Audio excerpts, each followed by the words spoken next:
Hello, everybody. It's a pleasure to see everybody here, especially Mr. David Amerland, who is the author of the book we're going to be discussing today. Hello, David. Oleg, hi. I'm very glad for the invitation. Thank you. Absolutely, my pleasure. Going right to the deal, we're going to start with a little introduction by me, and then we'll start, I should say, grilling David on his new book, which proud to say, I finally finished yesterday. Last night was the end of the book. To introduce people who don't know David, those 2.5 people in the audience that don't know David. David is, I'm just going to quote from his book. He's basically an Australian, British, American gentleman who spent some time in Russia. And is this pretty accurate, David? It is pretty accurate. Yes. So that's basically what David is, or who David is, I should say. And then in terms of what David does, I'm just trying to build some trust in people's eyes for you. And then what David does is he's an author, he is a speaker, he's also an analyst. So he analyzes a lot of stuff. He consults for big corporations worldwide, does a lot of traveling, and this gives him plenty of time to think and to make relationships with people. And of course, that gives him a lot of thought for the kind of books he writes. And he wrote 9 books so far. I think that's correct, right, David? It is, yes, absolutely. And it's a never-ending story for David. I mean, just like a book factory, basically. Pretty soon, I think we're going to see David Amerland bookstores out there that sell nothing but his books. And but jokes aside, David does write on both, mostly on tech-related subjects, but in this particular case, it's a very interesting book because it's not your typical, this is how you do online marketing or this is how you do SEO. This is a completely much more human side of it, but at the same time, the book is written clearly with technology in mind in terms of how the ancient old concept of trust, which everybody kind of understands to some degree, and it's not really a term like what I'm trying to say is that it's not like SEO, where you have people who don't even know how to spell SEO, they don't know how to use it, they know how to do it right, how to do it. So that's a totally different situation. Here, we're talking about technology being what it is and how it impacts businesses and how trust fuses into all of this and how much it means and things like that. So it's a technology related book, but at the same time, it's a very much philosophical book on how we are and how we operate and how we interoperate with various people. So before I leave it to David, I wanted to kind of go through a little presentation here that I put together to kind of get a few things out of the way. Let me see if I can pull it up here. Hopefully everybody can see that. Okay, so, if you see, the reason we're doing blue today is because blue is the color of trust. And if you look at David's book, the cover is blue. Also, if you've seen the book, then you know that I'm using a different kind of blue. Just mine is a little more user-friendly, in my opinion. David, no disrespect intended. None taken. Okay, so here we go. Let's go ahead and see if we can get this going here. So the book is was called what said, but I'm going to try to basically give my take on what I think David tried to do. And David, you can correct me after I get done with this initial part. Yeah, absolutely. So over here, as you can see, the book itself is blue, as I mentioned, which is the color, a typical color of trust.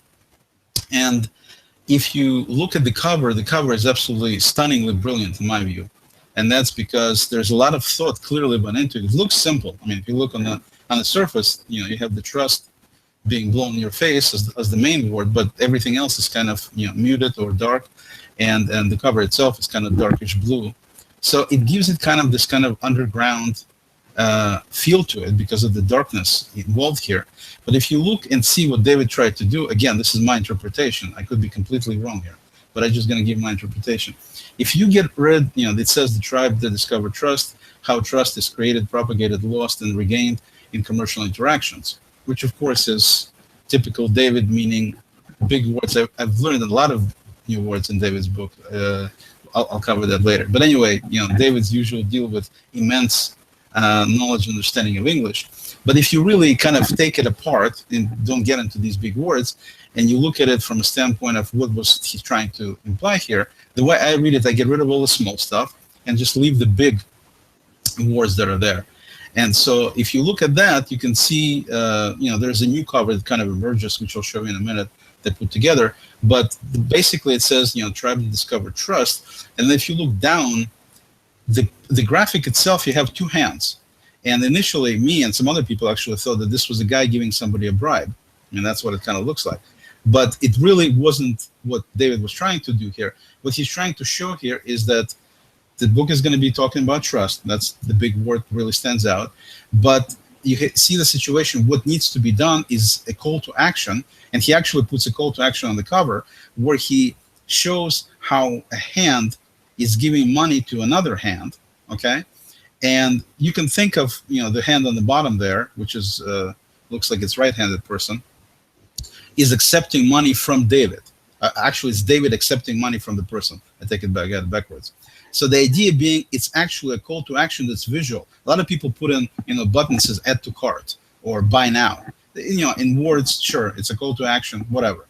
David here is using imagery, as you can see, at least that's my interpretation, again, where he shows that for you to get this particular book or to get the trust, which is everybody wants trust, you need to part with some of the money and you need to take them into your, looks like, left hand, put some money in it and turn it over to David, which is his hand at the bottom there, accepting it.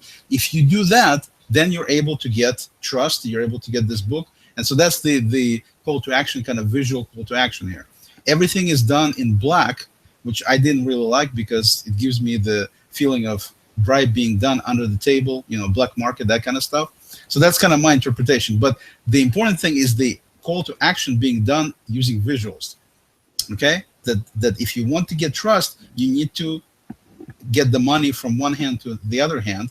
Now, if you happen to be a left-handed person, you're going to have to flip because the image shows the right-handed person. So the idea is you're giving your money with left hand and you're holding the book then in the right hand. That's my interpretation.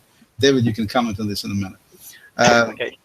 Then we're going further, because it took me a while to come up with all this stuff. I just want to make sure it doesn't get lost on the masses. Then the next thing that's happening here is, like I said, brilliant marketing message in terms of specifically telling what should be done, which is, hand over the money, and then you get the trust. And of course, you get the book as well, which talks about trust. And so then we get to the point, why did he write this book? I mean, that's the important part. I was thinking, trying to figure out. And that takes us to the next slide. David is, I consider him to be an extremely dear friend because of our interactions, because of what we've done, everything else. So what he does, he actually writes a book to promote me. And here's what I mean. Let me explain to you what I mean. What he's doing, he's publishing a book on a topic that typically most people will think, everybody knows what trust is. Why do you need a 250-page book to talk about trust, right? That's the basic kind of thinking about it. But if you look deeper into it, you can see that the very first thing that happens in this book is there is a list of acknowledgments. There's a whole page, okay? And typically, in most books, you see acknowledgments usually at the end of the book. In this book, it's in the beginning, which is very, very different from most books. And right there in the acknowledgments, as you can see, there is my name. Now, David also put some other people's names in there, and I understand that. But obviously, he's trying to be a nice guy that he is, not be any bias towards anybody. So he needed to conceal the fact that he's promoting me, so he dropped a bunch of other names. But my name, as you can see, my last name is the longest one there.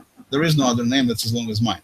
So that's an indication to you who he's really trying to promote, and there's the proof right there on the screen there. So the reason David really wrote this book, in my opinion, is to promote me so he can get as many copies into as many hands as he can. They will open the book, they will read the acknowledgement, my last name will stand out big time, and there's also the 4-letter word that's my first name. And you can see that that's basically how great the guy, how much of a mensch the guy is by doing this for me. So David, immensely appreciate the actual taking the time and effort to write a book just to promote me. And of course, I encourage everybody to buy the book so you can, actually see that my name is there and everything else and so on. Now, the cover, I have to take a little bit of a challenge to David on the cover, because I thought the cover should have been different. If you get rid of all these small words that were on the cover in small print, I mean, if they're big words but in small print, then you really see what David was trying to say. And this is the cover that I came up with. Now the new cover, which I think, David, you should give to the publisher, and they should redo the old cover. As you can see, the blue here is much, much lighter, so it's much more user-friendly. The other one is just too dark. I mean, too much of this underground stuff. So this is, you still stick with the blue, still stick with that. But as you can see, the main, if you get rid of small lettered words, the big words say the tribe they discovered, and what's missing is the word to. That's one thing that was missing. But again, brilliant thing on David's part, I'm missing the word to, because if you think about to, we use the word to describe actions, to describe verbs, to do something, to accomplish something, to go towards something. So the to word, the omission of it, makes it such that you really pay attention to the fact that it really should have been there and what it means. But I put it in there so it's easier to read. So the book should actually read the tribe that discovered that discovered to trust David Amerland. And of course, the main things that stand out are trust David Amerland. So again, it's a call to action, just like the other one was, except for nobody's gonna think of this as any kind of bribing type situation with money being changed or anything. It just simply says the tribe that discovered to trust David Amerland. So, David, do you like my new cover better or not? I'm trying to. He's trying to digest all breathe, it. yeah. You can watch it again later. So I just thought that this cover is a nicer looking cover. It still makes the main point that everybody should trust David Amerland, and there it is on the screen. And I'm not charging anything for this cover there, just for the record. All right, let's move on. So if you look at the both covers, you can, as it says on the screen there, you can, would you prefer the B cover, the dark, the A cover, which is kind of dark and, bright, murky type looking deal, or would you look, you can see clearly that B is the cover to go with. And so the question is, as it says on the screen, so am I right here or is everyone else wrong?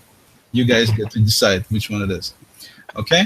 And so that's just wanted to show you the two covers so you can see that the new cover definitely, I think, looks better. But obviously, it's for David to make the determination. So let's actually get in the book. With this intro, I explained to you why the book was written and how it was written. Let's talk about the book. So in the book here, David starts out with the story of these two warring tribes, or not necessarily warring, but tribes that are typically warriors. And he goes into a lot of detail to explain the feelings and kind of paint the picture of what there's a tribe of, there's few people from one tribe, and they're kind of doing their scouting in the woods, and they come across some sounds, noises, and they try to figure out if this other tribe that they found on the other side where they can't see them but they can hear them, is there a ton of them? Are there a few of them? Can they take, basically attack them and win? They're trying to be very careful about doing it, and they're giving a lot of thought. There is a leader with a very unique name. David will have to tell you because I can't remember. When I did the search online, found out this looks like some kind of alien guy, but apparently they're just got some kind of tribe guys. And the bottom line is that I'm not going to give you all the details because the details are in the book, so you need to get the book if you don't know them. But the idea is it's a very compelling story initially, and I thought I got the wrong book initially when I started reading it because it sounded like a real cool modern novel about older times with guys throwing spears and anyway, it's a family show, so I'm not going to go into details there. But the bottom line is definitely that it's an interesting story, and obviously the story is not made to be just a story like a novel, even though it is pretty interesting to read. But making a point, and it does deal with different things, different feelings, different emotions, different approaches to all dealing with trust, mistrust, things like that. So it's definitely pertinent to the book. But what I wanted to say in this whole story, there is one piece that I'm gonna do a little spoiler for you, and there is this basically one of the guys takes a spear, one of the leaders, and he throws it across the field that he can't see, and he hits a tree with his spear. So there's a guy, the other leader, he heard him, and he knows where he's standing, so he throws a spear and hits a tree right next to him, right next to his potential enemy. And then the other guy turns around, does exactly the same thing, and he hits a tree next to this guy. So both of them hit trees not hit each other with their spears. So now we're going to do the actual giveaway, because I told you I'm going to give away a book, but it's going to be based on the fact that you haven't read it yet. So I've just told you the story itself. So here's the situation. The first person to answer this correctly will win the book. And here's the question. Considering the situation with the spear throwing, these two warriors, you need to answer A, B, or C. Did they throw spears in the trees because A, they were completely inept at spear throwing? So that's one possibility. B, they're tree haters, people that use paper basically, not wanting to kill humans but only trees. Or C, they didn't want to start a war and missed intentionally to avoid starting one. So those are the three possibilities. Completely inept at spear throwing, tree haters, or didn't want to start a war. Please put your answers in the hangout there, in the comments. Whoever is the first wins David's book. Okay?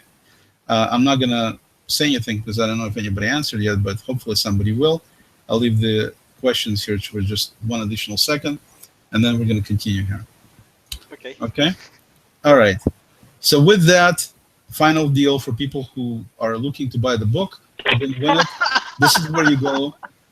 There's a little proof of who reads David's books, and you can see even our esteemed president. Notice that he is sporting the book with the new cover, not the old cover, which is pretty cool. You can get the book at davidamerland.com and amazon.com, Barnes & Noble, basically anybody on any of the 6 or 7, depending on your preference, continents.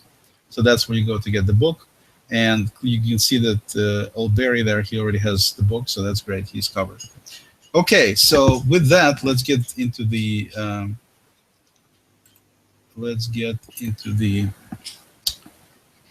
conversation with David. I'm going to stop the share here and go back to me. Hello, David, again. Hi, okay, with this introduction out of the way, now we're going to get serious here. Okay. So the book, as I mentioned before, the book itself is definitely a different take on the usual kind of books you read, especially dealing with technology. And I'm going to pull up my notes here because I wrote lots of notes. And so I wanted to get you, potentially, David, to initially just kind of introduce the concept. How did you come, even though it's such an incredibly both simple and complicated topic, how did you come to realize that you want to do a book on this particular subject? And just some thoughts about the background, how you got to the point of thinking of writing and then writing this particular book. Well, I'm very glad you addressed this, actually. It seems like a break from the subjects I usually cover, and actually it isn't. It started sort of being a bit of a niche at the back of my mind when I was writing Google semantic search, where technology is essentially in a state of transition from a sort of a tool which we use very bluntly to something which is very nuanced. As we get into an increasingly semantic technology space where the machines and the tools we use become smarter, we are basically dealing with small intelligences, if you like, in a simple sense of the word, which have a kind of relational context to us, and they process information on our behalf. So essentially, we come into the question of trust, not just in the relationships we have with people, but also the relationships we have with technology, the uses we have with technology, and the trust we have in information. And as a matter of fact, the word trust comes up again and again in Google semantic search in context for search and the way that actually operates. And we are now in a space where things are moving extremely rapidly. Everything appears fragmented from a certain perspective, but everything is also very cojoint and flowing and disrupted from a different perspective. So it comes down to how do we deal with all this? How do we actually manage to create the personal strategies we need for survival? How do we create our own tribe of connections and friends and contacts? How do we move forward in any kind of context? And trust is key to this. It always has been key. But now for the first time, we can actually analyze the transactions, analyze the contacts, analyze the data behind it all, and actually come up with theories which allow us to see how things progress. And what is becoming evident, which I hopefully will be able to discuss here, is that essentially trust is not just one thing, but it's many different things, and they tend to change depending on content and context and situation and the participants involved. Sorry, Dave. That's okay, no problem. Can't seem to stop it for a reason. Sorry about that. That's okay. All right. Okay. No Next problem. thing, speaking of technology, bugging in the wrong time. Um, in the book, you talk about competition versus cooperation, and Yes. you make comments about the fact that cooperation is a better take, basically Mm, better approach to get things absolutely. done than competition. But we all know that for most businesses, for all businesses, there's always competition, and competition kind of brings out a lot of motivation to get things done Mhm. because you know that otherwise you won't be able to be in business, Yes. and so cooperation certainly is something that requires both sides, requires trust on both sides of the coin, because if you're cooperating with the wrong people, you wind up potentially A, damaging your reputation, B, not accomplishing what you're trying to accomplish, C, wasting potentially a lot of time and money. And so it seems like when you're doing the competition thing, if you're doing it on your own, as an example of a small business, you know that you don't have anybody to blame, so to speak, but yourself.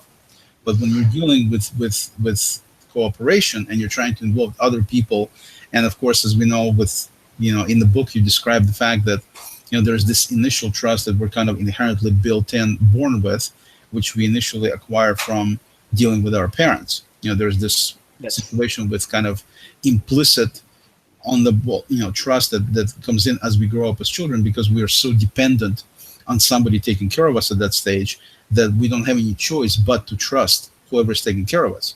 And of Yes. course, sometimes, most of the time, it turns out okay. Sometimes it turns out horribly, Yes. um, It does. and stuff, because the parents don't do the job that they, basically are Mm. responsible for. But for the most part, you wind up for most people, it is, they cherish their children, they do whatever they can for the children, and so it winds up the trust element is so visible to the child. The child grows up understanding that typically you do trust people until you start being knocked down. So when you're Yes. talking about the cooperation and competition, do you still feel that cooperation is a good initial tactic versus being careful and mistrustful? And before you answer that, I wanted to point out one thing, that I did a poll, which you've seen, and it was both interesting but not surprising to me that we've had about over 70 people vote on it. So it's nothing huge, but at the same time, certainly not like two people voted. And in that poll, I broke things down in terms of trust based on the quiz that or test that online quiz that you pointing out in the book that people took to kind of gauge the level of how many people trust or how many people mistrust. And I broke it into four different areas of trust. And then if you look at it, break it down into halves to make it easier, then the mistrust category was in the 80% versus, I mean, the mistrust half versus the trust half was in the 20% range. So clearly, we're the kind of society, and I think it goes totally well with everything I've seen in my life so far, that for the most part, we're mistrusting people, Yes. mistrustful, I should say. Okay.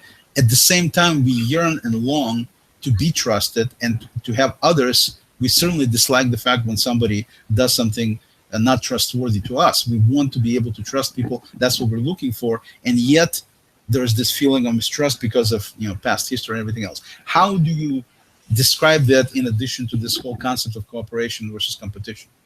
Okay.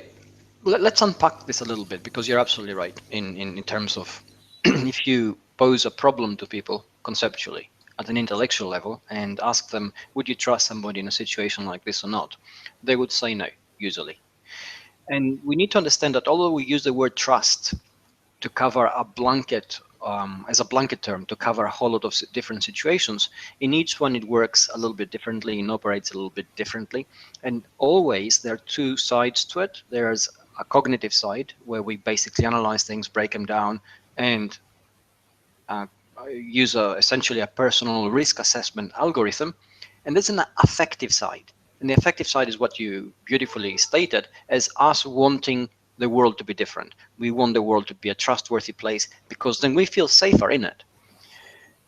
within what I just said, I basically also encapsulated both the cooperation and the competition element.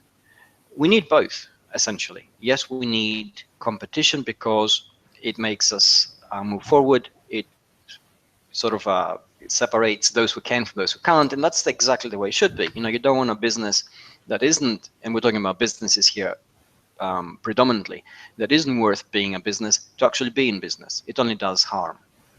So essentially, we do want competition in that sense to help those who should rise to the top do so, and those who should sink to the bottom and get out of business also do so. But within that context, it shouldn't be an all-out war. There should be an element of cooperation, because essentially, and let's say that you and I open up two cafes, we will do things differently, because I see coffee in a different way than you see coffee. Perhaps you'll have a very technical approach where you sit down in the chair, injection, boom, and out you go in 2 seconds, and you're wired up. And I may want a more mellow experience. Now, we are competing for customers, and we arguably competing for almost the same customers. But within that, if we both do our jobs right, we're creating a greater coffee culture from which we'll both benefit. At the end of the day, we both want people to want coffee. And there's that cooperative, competitive element. I mean, Google very recently cooperated with Facebook. You can say they're almost arch enemies in the way they see the web. Google wants an open, borderless web, and Facebook is the traditional walled garden where nothing seeps out. And yet Facebook now reached out to Google and said, on the mobile space, you can index the content. And Google said, great. So essentially, because at the end of the day, they both want the same thing. They want a globally wired online world which benefits everybody through the access to information. Now, who quite controls that? This hasn't been decided. But this shows exactly how cooperation and competition can coexist. Sometimes even in the same breath. And also it shows the complexities of how we decide to do that. Because when I'm competing against you, my natural inclination is to absolutely destroy you so I can succeed, and yours is the same. At the same time, on a cooperative element, we understand that we can't go to all-out war because we won't get any business done. So essentially we have to find ways where we can compete successfully, and also areas where we perhaps can work together. Right. And the best example I can give of this is any kind of football team or any kind of sports team. If you get baseball team, for instance, every player on that team is essentially competing against every other player. They want to be as best as they can possibly be. They look at their colleagues, what training they do, how they do things, etc. And there's an element of internal competition that keeps everybody sharp. But it is a team, and everybody works together. And within the team concept, when you're playing a game, everything flows smoothly, and no player tries to undercut or trip up another player, so they can basically, show themselves off as being better. And that it's that element that we're putting in place. Right, and if you look at it from a standpoint, really kind of simplistic, naive perhaps, but I think it's exactly how it works, is that, it's impossible. The world would not be what it is today. It would not be here, period, if there wasn't any cooperation between people. None of the stuff would be built. You cannot go single-handedly build a huge skyscraper. It's just physically impossible. And so if you look at just about anything else that was done, you raise a statement in the book about Google Boys, saying that would Google be what it is if these guys did not hook up and did not together work on what they were able to accomplish. And you can make the same comment about things like the Beatles, for example. If you look at their since I'm a huge fan, that's why I bring them up, is that if you look at them after the fact, as much as I love Paul McCartney and as much as I love some of his songs and some of Lennon's songs, the bottom line is none of them individually did anything even remotely close to what they did together. And so that's an example of the fact that in many cases, in most cases, this cooperation trust element needs to be in place for real things to happen, because otherwise they simply do not happen on the individual level. Okay, so at the same time, the trust being what it is, it's obviously something that's easily breakable, and a lot of people do break it. And I think the reason they break it is because it's so simple. There's no, you don't need to make it any more complex than that. It's much easier to tell a lie to somebody than tell the truth in many ways. And so that's why people, at least, like I said, according to me, my experience, have done it, is because it's simple. Did you make your bed already? A child being asked the question, the answer is, Yes, I have. If you say yes, you have, the topic is closed. If you say no, you haven't, then march upstairs, go take care of your bed. But mom, I'm late for school. Go upstairs and make up your bed. So you don't need to deal. You don't want to deal with this. So since childhood, you wind up getting into a situation where you know that if you fib just a little bit, it doesn't need to be, little white lie, little thing here. The trouble is with these little white lies is there's the line. It keeps constantly moving for people, and so the whole concept of trust winds up being eroded to the point of being completely broken when it gets severe enough, where the line moves just way too far or too far in somebody else's eyes. I mean, it's not the same in your eyes and maybe totally different in somebody else's eyes. So example I'm going to bring is, a buddy of mine who hopefully isn't listening to this hangout. He's one of my best friends. He's still one of my best friends. And without going through a long, painful story, it was a situation where his, at the time, girlfriend accused me of something I did not do.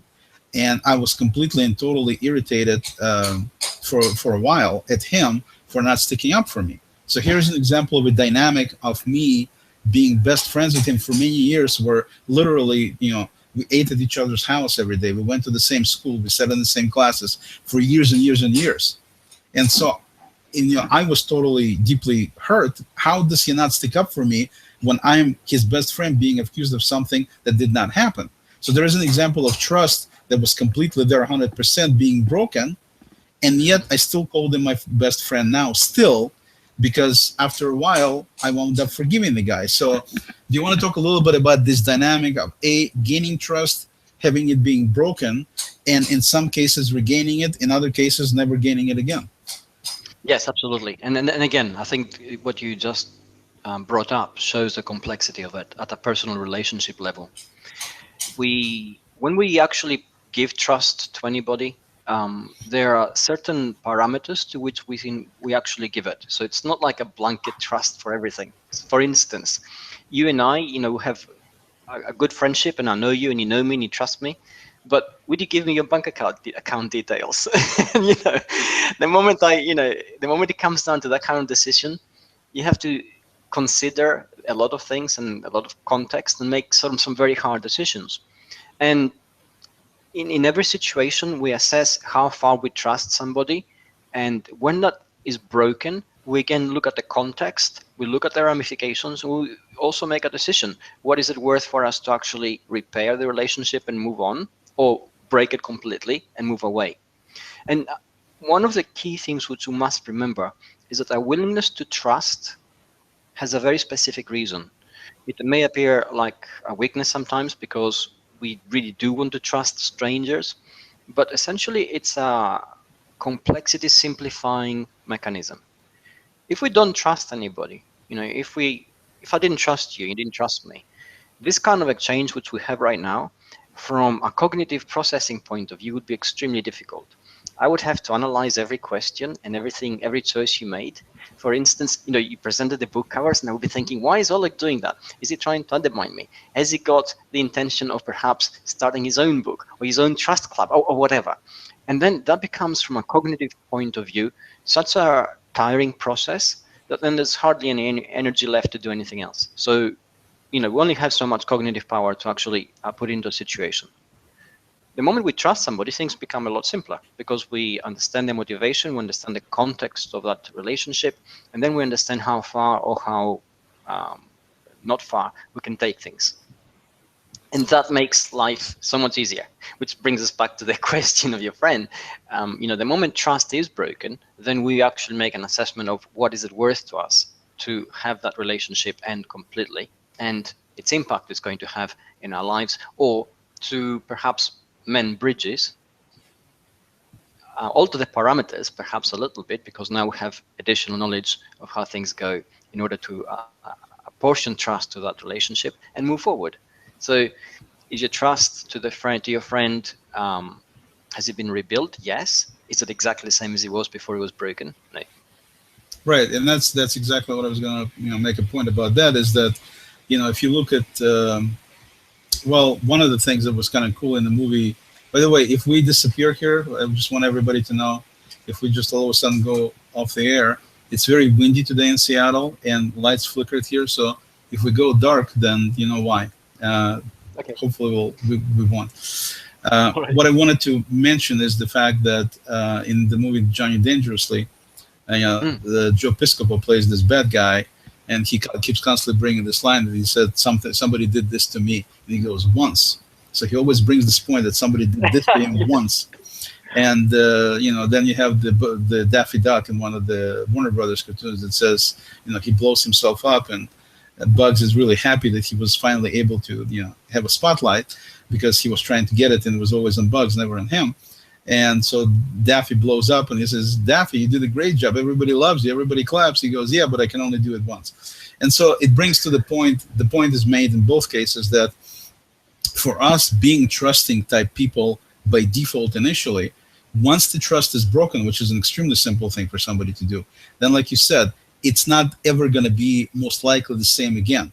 Because if somebody can do it once, the implication, at least in my head always, is that means they can do it again. It's not that they can do it again. All of us are capable of making trustworthy decisions and acting on those and breaking them as much as we want to do it. All of us are capable of doing it. The question is, which ones of us will stop ourselves from going into the not trustworthy area? And for some people, they say, well, it depends how you look at it. It depends. Everybody knows the basics of what's right and what's wrong. It's not anything complex. It's just people rationalize to themselves something so they can sleep with themselves at night.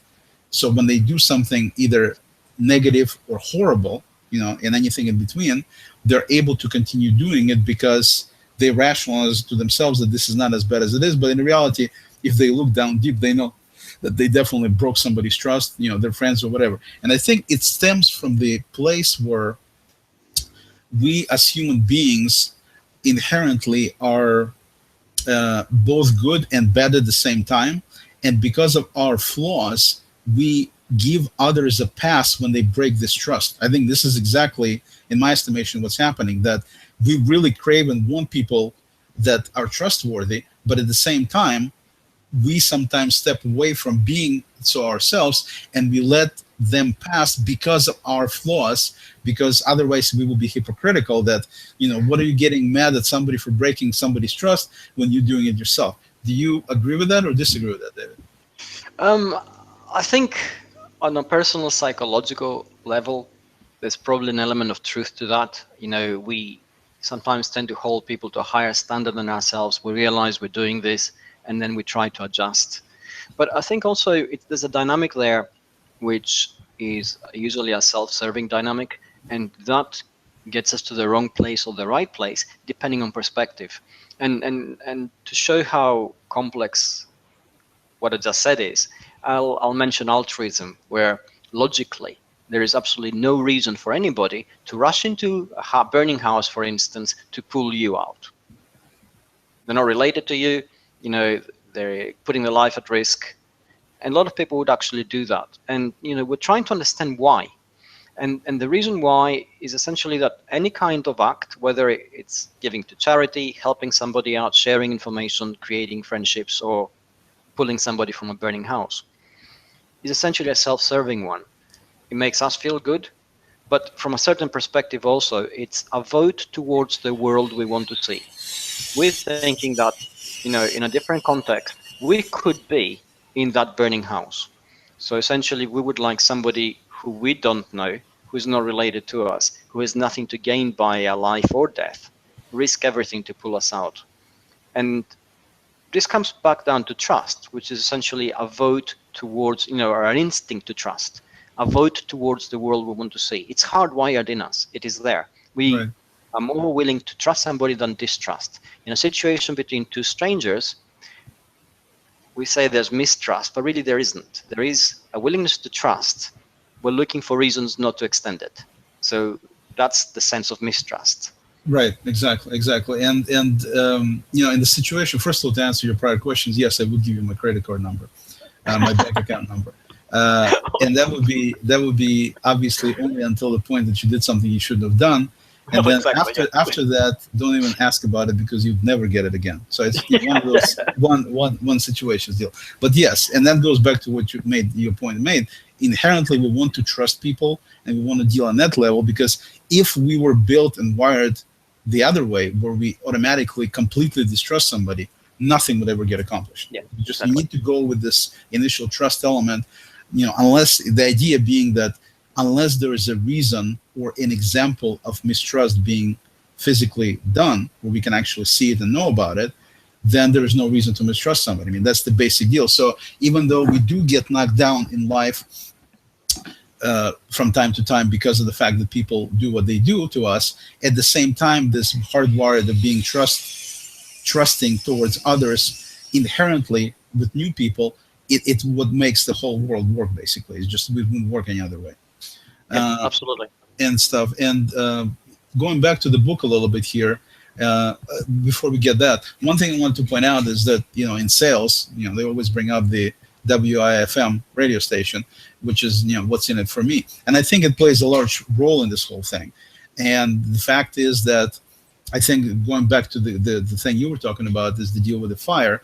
I think a lot of people who do personally who in other words not necessarily lay their life down like for example firefighters do, but even do smaller things like donations and they help people out because they asked for help or things like that. I think they do it's still from a personal pleasure point of view, that it makes them feel good by doing these acts. In other words, the person who runs into a building to help somebody, they do it because it's like almost competition with themselves, that they get pleasure from helping other people. And so they want this pleasure, and the only way they can get this pleasure is by helping other people. So that's why they do it. So it's somewhat selfish of the act itself, even though in everybody else's eyes it looks like a point of heroism, which it is. But at the same time, it gives them something in return. It's not completely altruistic effort without any consequences to yourself. There are definitely consequences of you getting this immense amount of pleasure by knowing you saved somebody's life, or you gave somebody something that they needed, or you helped them out with whatever they needed. So I think the trust element, because we're built in that way, at the same time it gives us reward in that end. And that's the way I look at it. But everybody is always looking from going back to Tony Robbins, either you're trying to avoid pain or you're trying to gain pleasure. I mean, all your actions are based on that. And obviously, you can make a debate a little bit, saying that if you run into a burning building, you're actually running towards pain potentially, because if something goes the wrong way, then But your instinct and your need for pleasure, knowing what you're going to accomplish, even though there are risks, overshadows the pain of possibly getting hit by falling rock or something like that. It brings us back to your very first question, actually, Oleg, about competition and cooperation. And if we take the burning building example, at that moment in time, we're competitors. You are in a lot of pain, and I just want to avoid it. But the cooperative element allows us to connect and say, hey, we're both people within a world, and we want the world to work in a particular way. And suddenly that changes the perspective. And that's exactly the point that we were making earlier. So it's a good example. Yeah, and it's also the trust doesn't just go towards somebody. There's also you need to be able to trust yourself. Yeah. I mean, that's a huge part, because if you trust yourself, then you can actually, what I call, sleep with yourself at night without peacefully. Because if you don't trust yourself, you really have some serious problems. And if you're really honest with yourself in terms of trust, then you know that you need to do the right stuff to be able to trust you. So it's almost like you're becoming one of the two people. At least that's the way it is with me. I don't know how it is with other people, but that's the way it is with me, is that I need to be able to, put my head on that pillow and not worry about something that I've done that I'm not proud of, or I shouldn't have done, or, and of course, there's always circumstances that dictate otherwise. Like I was talking to Ben the other day, my son, and we were talking about this whole thing with trust and everything else. And, he was saying, would you do this? Would you do that? And, so we talked about the line being moved depending on situation. And I told him that, no, I would never do that. But I said, it depends on the situation. I said, if there was any kind of possibility of you being harmed versus somebody else, considering the fact that you're my son, it would not even be a question in my head. So so on one hand, you have these set of rules for yourself that you're absolutely not willing to break. But there are circumstances, like in this example I gave him, where everything else goes away immediately if something like this would happen to be the case. And I think it's a normal thing. I mean, you have to protect your own, and it's just something that happens. Not to say that this is a good thing necessarily for other people, because it wouldn't be in that particular example. But the bottom line is that's, I think, how all of us are wired, and that's why a lot of times I think what's happening with this horror that just happened in Paris is that a lot of people do not look at the situation the way it is, because they look at it from the ideological, personal standpoint or political standpoint, but they do not put these terrorists in their backyard shooting at their own family. Because if they did, they would have a dramatically different potential opinion of what the situation is. And I don't want to get into that. I mean, it's a horrible tragedy. I don't think anybody disputes that. But I think the dynamic of changing yourself, that's what I mean about people being capable of just about anything. Anybody can be Hitler, anybody can be Mother Teresa. It's a question of where they allow themselves to stop, and where do they draw that line, saying, I will never ever under any circumstances, even if it means your own death, basically. And plenty of people have certainly died in the course of protecting their own buddies in their during the war, their friend soldiers. There's a story from World War II, which I don't know how accurate it is, but it was hugely talked about in when I was back in the USSR, about this one guy that basically threw himself onto a German machine gun to be able to have his platoon advance and take over this position of Germans. And so, you look at that, the guy knew he was going to die. I mean, it's not like you're taking a risk. You're going to be dying. There's no question about it. He knew it 100%, and yet he still did it. And he did it to help, these other, his country and his friends, and to potentially protect his friends. So we go all the way to these extremes like that sometimes. Not all of us, but people certainly have these incredible acts of heroism and deeds. And at the same time, we have the horror stories of people like the guys in Paris, what they allow themselves to do, and how they rationalize doing it, and how I don't know how they can sleep with themselves, but obviously they do.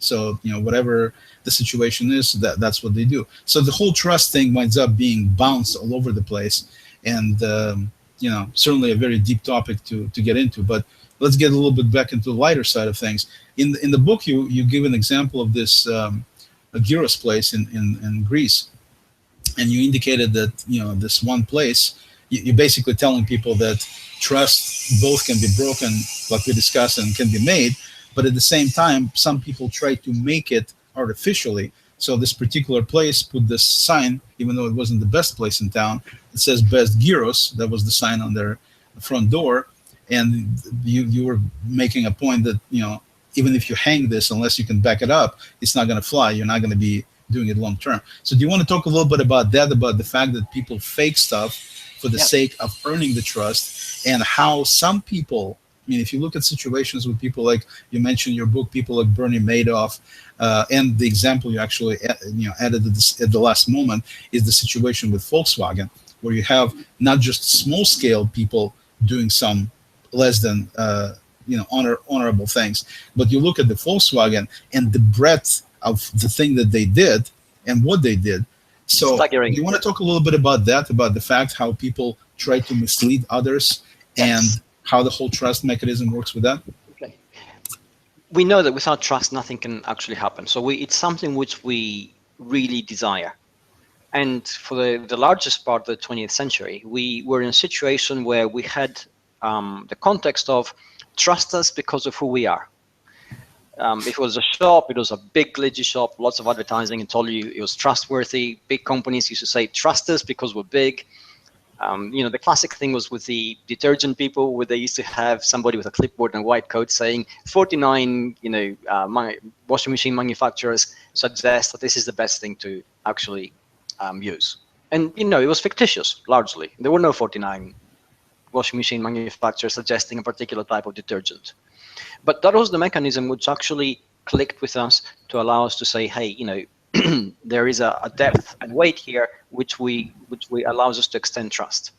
And we have passed that. We know that the world now doesn't work that way. We know that people who have a very respectable facade are just as capable of untrustworthy acts as anybody else. We know that companies routinely lie if they can get away with it. We know that there are a lot of things which are happening in the world which shouldn't be happening, and they only start changing and becoming right if we can see them. So essentially, we want to be able to have transparency and the ability to corroborate or definitely cross-reference any kind of information which allows us to establish our own sense of trust in what is being said to us. And the example was, when I went on holidays to a particular Greek island, a lot of them had TripAdvisor reviews and star rating showing independent verification of their status as to the quality of what they actually offered. Except this one place, which had this massive banner advertising as the best place on the island to get gyros, which is a sort of pita bread stuff with lamb in it. And it wasn't doing so well, despite the fact it was advertising that. And for me, it was essentially a verification of how you got two worlds colliding in a kind of context. You had somebody Kind of who had like a this very thing. Kind of like this thing, right? yes, exactly. Side by side, somebody with an old style of thinking, trying to make the best they could in terms of feeding their family and running a business, and people who were working in a different way, trying to get independent verification and provide a really high quality service, because essentially that allowed them to do the same thing. And we get the same thing, we get this kind of situation all over. The world is not homogeneous by any sense of the word, the imagination. And we get this kind of a dynamic where things are happening in an old way, in an old-fashioned way, and in a more sort of modern, transparent way. Bernie Madoff, who managed to run the largest Ponzi scheme in history, managed essentially to pull the wool over people's eyes for two reasons, and they're very basic reasons. First of all, he compartmentalized everybody. There was no cross-referencing of people. If you were an investor, that was an investor, there was no easy way for me to reach out to you to compare notes. I lived in my little cubicle, you lived in your own little cubicle. For me to reach out to you, there are a whole lot of obstacles I had to overcome.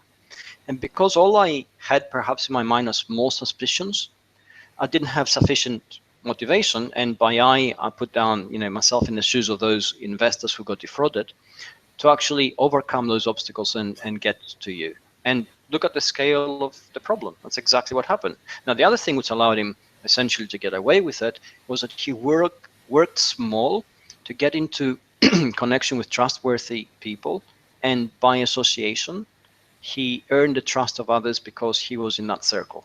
And here we can see echoes of many things. We can see influencer marketing in this, where companies and brands try to, get into the spotlight of an influencer, hoping that essentially they will get some of the trust that the influencer has with his own social network. We can see the megastar kind of advertising where a large company will bring in a star because that star has fans. Those fans love him and trust him and think, maybe we can trust and love the brand the same way.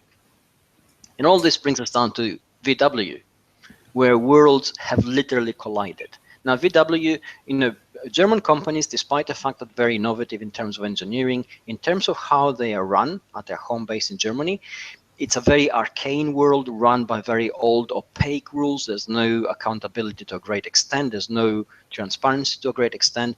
And everything is driven by reports and traditional business management tools and bottom line profits, which is great as long as things work. The moment they don't work, then we go back and see what happened.